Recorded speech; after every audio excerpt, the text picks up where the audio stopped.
Hi everybody, this is Susan and I'm showing you my bra strap again. I do that every week, I believe. Anyway, sorry that I look kind of like crap today, but I haven't bathed yet and that'll be a little later in the day. But meanwhile, once again, I only have very little done this week. I finished up one little project and it's sort of it's a bowl cozy for the microwave, and it's going to be one of the things I make for Christmas gifts this year. This one is pepper fabric, surprise, and I took this, and that's the inside, and let me put this down. I didn't make it deep enough. I should have made the little places on the side, instead of being 2 inches long and an inch wide, I should have made them 2 inches long and 2 inches wide so that it would have stood up a little better. But what you do, you place your bowl in the cozy, put it in the microwave. Then when you get your bowl out of the microwave, you can pick it up holding the sides and not get burnt. Plus, it acts as a hot pad if you set it on your counter or your table. And you can make them in any size. I'm going to make a few. This one is 8 and a half inch square. I'm going to make some 8.5, some 10s, some 12s for larger bowls. And you can stack them one in the other to make a little display. Especially if you turn them cattywampus within each other. So that's what I've decided to do. That was my prototype. I watched a couple of videos about it, and one of the things that when I started making it, I was making it from memory, and I didn't write down the dimensions, and that's why I made the little darts not quite wide enough. See, if it had been a little wider, it would have stood up like this instead of like that. So anyway, that's what that's all about. I have worked a little bit on the pepper quilt. I've got it basted and part of the quilting done, but I don't have enough to really show you. But this is the front, and this is the quilt that I had, the quilt top I had that I decided to put on the back of this one.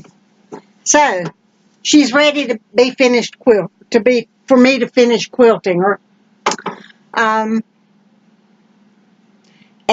that, I'm looking at my notes because I don't want to go 15 minutes this morning.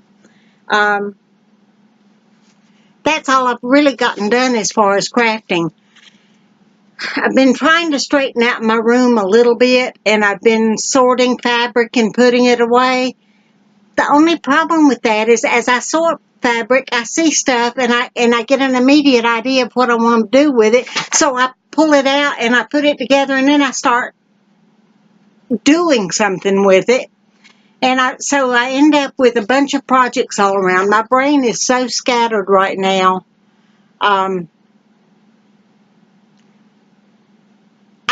I've got too much going on and not enough finishing. So my goal this week is to finish the pepper quilt and to finish the blocks for my nephew's Project of Doom, and work a little bit more on the t-shirt quilt. I think I'm almost ready to go back to it. It's amazing how many projects you can think of to work on when you're trying to keep from working on something that you don't really enjoy. But anyway, I'm having lunch with Matea, the young lady who's going to get the quilt, her mother, and a couple of our friends on October 13th, and I really, really would like to have it to take to her then.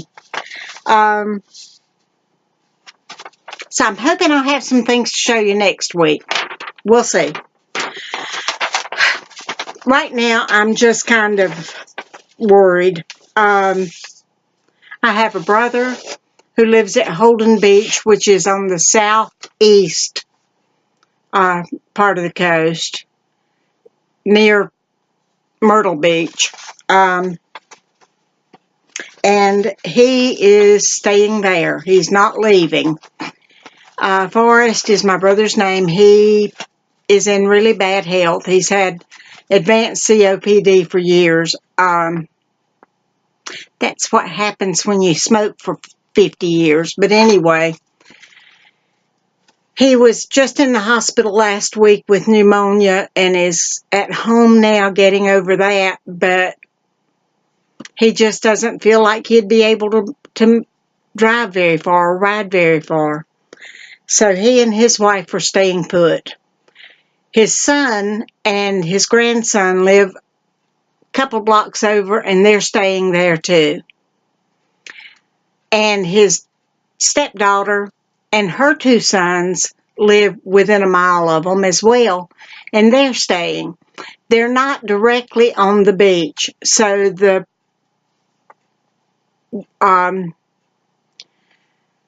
water surges probably won't get to where they're at. The last time that they had a major hurricane come through, the surge, and it was not nearly what this one is predicted to be, but the water surges came to within a block of their house.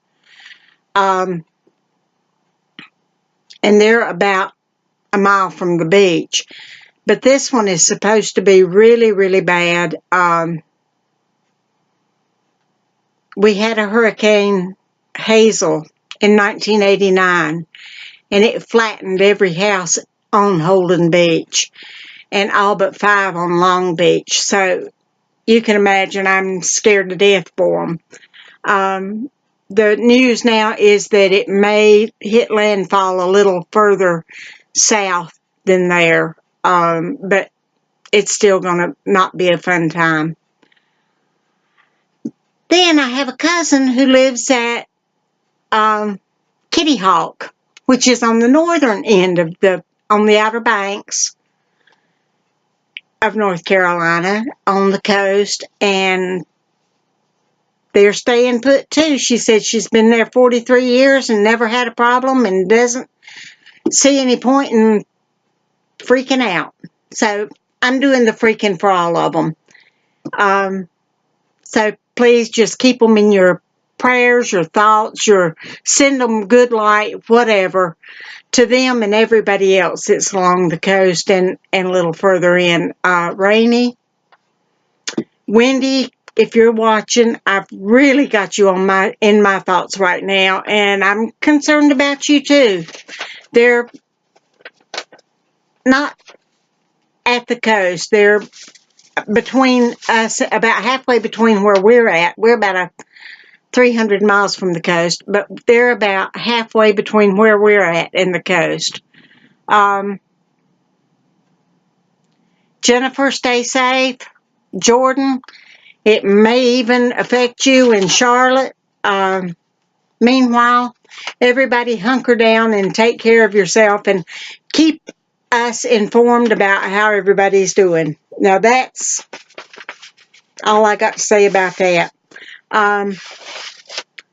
So I've still gone on almost 9 minutes. So I'm going to take off now. No, I'm not. I've got one thank you. Well, I've got a lot of thank yous, but this one in particular. Crystal, I got my Christmas card. That was the brightest light I've gotten in the past couple of weeks, and I appreciate it. I got a giggle over it, and I love you for it. Take care, everybody. We'll talk to you next Tuesday, and I will keep you posted on how we're doing after this storm blows by. Bye-bye.